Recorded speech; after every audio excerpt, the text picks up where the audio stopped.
മുല്ലപ്പെരിയാർ ഡാമിലെ ജലനിരപ്പ് വീണ്ടും ഉയർന്നു. 136.4 അടിയായി ഉയർന്നിട്ടുണ്ട്. സ്പിൽവേ ഷട്ടറിലൂടെ ഒഴുക്കുന്ന ജലത്തിന്റെ അളവും വർദ്ധിച്ചിട്ടുണ്ട്.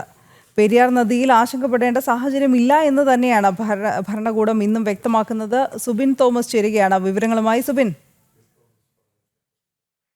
ഓരോ ദിവസം കഴിയുന്തോറും ഈ വെള്ളത്തിന്റെ അളവ് വർദ്ധിക്കുന്ന ഒരു സാഹചര്യമാണുള്ളത്. നിലവിൽ മുല്ലപ്പെരിയാറിന്റെ ജലനിരപ്പ് 136.40 അടിയിൽ എത്തിയിട്ടുണ്ട്.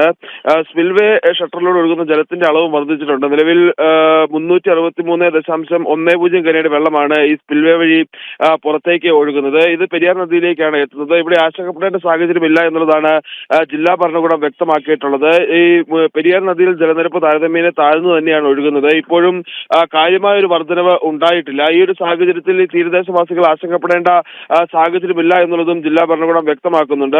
അതുപോലെ തന്നെ ഈ ഡാമിന്റെ വൃഷ്ടിപ്രദേശത്തും അതുപോലെ തന്നെ വനത്തിനുള്ളിലും മഴ കുറഞ്ഞിട്ടുണ്ട്. അതുകൊണ്ട് തന്നെ ഈ ഡാമിലേക്ക് ഒഴുകിയെത്തുന്ന വെള്ളത്തിന്റെ അളവിലും കുറവുണ്ടായിട്ടുണ്ട്. കഴിഞ്ഞ ദിവസങ്ങളെല്ലാം തന്നെ 3000-നും 3800-നും ഒക്കെ മുകളിലായിരുന്നു ഈ ഒഴുകിയെത്തുന്ന വെള്ളത്തിന്റെ അളവുണ്ടായിരുന്നത്. ഇന്ന് അവസാനത്തെ കണക്കുകൾ പുറത്തു വരുമ്പോൾ 2480 ഘനയടി വെള്ളം മാത്രമാണ് ഈ ഡാമിലേക്ക് ഒഴുകിയെത്തുന്നത്. 2218 ഘനയടി വെള്ളം തമിഴ്നാട് കൊണ്ടുപോകുന്നുമുണ്ട്. അതുകൊണ്ട് തന്നെ ഈ മഴ മാറി നിൽക്കുന്ന ഒരു സാഹചര്യം ഉള്ളത് കൊണ്ട് ഡാമിലെ ജലനിരപ്പ് അത് നിലവിൽ ഇനിയിപ്പോൾ മുമ്പോട്ടേക്ക് ഉയരാനുള്ള സാധ്യത കുറവാണ് എന്നുള്ളതാണ് മനസ്സിലാക്കാൻ സാധിക്കുന്നത്. അതോടൊപ്പം റോൾ കർവിലും മാറ്റം വരികയാണ്.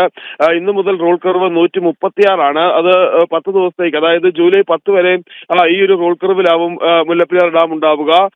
നിലവിൽ ഈ ജലനിരപ്പ് താഴ്ന്ന സാഹചര്യം ഉണ്ടായാൽ അതിനനുസരിച്ച് ഈ സ്പിൽവേ ഷട്ടറുകൾ അടയ്ക്കാനാണ് നിലവിൽ തമിഴ്നാട് തീരുമാനിച്ചിട്ടുള്ളത്. ഇനി മഴ കനക്കുന്ന സാഹചര്യം ഉണ്ടായാൽ മറ്റ് നടപടികളിലേക്ക് കടക്കുമെന്നും തമിഴ്നാട് മുന്നറിയിപ്പ് നൽകിയിട്ടുണ്ട്.